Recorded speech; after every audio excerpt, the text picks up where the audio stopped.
ce que nous avons perdu est plus important que ce que nous avons gagné. Nous avons gagné quoi? Du confort, de l'espérance de vie, des progrès techniques, de l'espérance de vie. Quelle vie? Qu'est-ce qu'il y a dans cette vie plus longue? Est-ce qu'elle est plus riche que les vies courtes? Je n'en suis pas sûr. Nous avons gagné tout cela, qui relève de la technique. Ce que nous avons perdu relève de la convivialité, de l'humanité. L'entraide, la solidarité, la joie de vivre, la gaieté, la légèreté, la pudeur. Toutes sortes de choses qui faisaient l'homme et la femme ancienne, vous voyez, je suis inclusif. Tout cela s'est évaporé, s'est dilapidé. Et ce sont des valeurs affectives, des valeurs qui ressortent au plus profond de l'humanité et qui sont infiniment supérieures que le fait d'avoir un iPhone avec des fonctions dont personnellement moi je ne me sers pas des trois quarts d'entre elles. Je vous disais, le vrai grand remplacement c'est celui de l'homme par les post-humains. C'est celui qui a tout permis. Il faut comprendre ça. Si on ne comprend pas ça, on ne comprend rien de ce qui s'est passé depuis 40 ans. Je dis à mes amis de droite, il m'en reste encore beaucoup, beaucoup. Ne vous laissez pas enrôler dans une croisade contre l'islam. Ne vous laissez pas enrôler dans une croisade contre l'islam. Vous faites fausse route. Ce n'est pas le bon chemin. C'est une erreur magistrale que nous paierons. Le problème, ce n'est pas tant l'islam que l'immigration. Il ne faut pas se tromper dans l'analyse. Ceux qui font l'analyse inverse, qui mettent la question de l'islam avant le problème de l'immigration, se trompent. Et ils seront responsables des grands malheurs qui pourraient arriver à la France dans les années qui viennent. L'islam, Apolline de Malherbe, n'est que le miroir de nos insuffisances et de nos démissions. L'islam nous renvoie à l'image de notre déclin et, j'ose le mot, de notre décadence. C'est ça qui nous est insupportable. Notre rapport à l'islam, il est lié au recul du sacré dans la société française. C'est comme ça. Nous sommes une société où le sacré nous est totalement étranger. À quand voulez-vous que les musulmans s'assimilent? Quelles valeurs nous leur proposons? Il n'y a pas de commun substantiel, il n'y a pas de projet collectif. Pierre Balland disait fort justement, on n'habite pas une séparation. Il y a une séparation totale entre les musulmans et la société française. Ils sont habités d'un double sentiment explosif.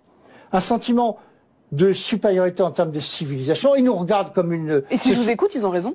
Ils nous regardent comme une société apostate, décadente, réduite à la marchandise, à la consommation. Vous partagez? Sur un plan, sur un point. Vous partagez? Oui, il y a un certain nombre de choses, oui, c'est certain. Mais vous faites presque l'éloge, Patrick Buisson, de ceux qui considèrent que les lois de leur religion sont supérieures aux lois de la République. Ben, un catholique considère que la loi naturelle est supérieure aux lois de la République. Et vous vous en réjouissez? Est-ce que c'est une bonne chose? Ah, mais je considère que ça ne me scandalise absolument pas qu'un croyant place la loi naturelle, la loi divine au-dessus de la loi de la République. Sinon, mais comment on fait pour vivre ensemble si on n'est pas de la même religion? Si on n'est pas de la même religion, c'est un autre problème. Ça ne fonctionne que si tout le monde est de la même religion. Non, ça fonctionne qu'à partir du moment où on partage les valeurs du sacré. C'est-à-dire qu'on pense que l'être n'est pas un être unidimensionnel, un être réduit à ce qu'il possède, un être réduit à ce qu'il consomme, un être réduit à sa peau. Le voile pour les femmes? Ben écoutez, c'est ce que j'ai écrit dans un entretien à Valeurs Actuelles cette semaine. J'ai plus de respect pour une femme voilée que pour une Lolita en string de 13 ans, ouais, j'ai plus de respect. J'ai plus de respect pour un musulman qui fait sa prière 5 fois par jour que pour les bobos écolos à trottinette. Je considère que, en humanité, ce ne sont pas des êtres inférieurs. J'ai même plutôt tendance à considérer qu'ils sont supérieurs. Voilà. Et donc, cette vision-là, moi, qu'est-ce que ça a de... tout est pornographique à ce moment-là. La marchandise est pornographique. Je ne devrais pas dire ça sur une chaîne d'information continue, mais la publicité est une obscénité et pornographique, c'est une agression. Il y a d'ailleurs des publiphobes, hein, voilà. Pourquoi le signe religieux, les manifestations religieuses seraient reléguées dans l'enfer où était contenu et sanctuarisé, j'allais dire, le sexe au 19e siècle? La religion est devenue un tabou, comme la mort, par exemple. D'ailleurs, on dit même plus la mort, on dit la fin. Il y a un protocole hospitalier, c'est plus le terme naturel de la vie, la mort. Il n'y a plus la dimension sacrée de la mort, il y a simplement la fin de la vie organique. C'est une défaillance technique. Quand vous dites les croyants, est-ce que vous vous incluez dedans? Est-ce que vous avez la foi? Oui. Oui, bien sûr. Oui, sinon je ne tiendrais pas. La foi, qui est une foi très imparfaite, qui est une foi...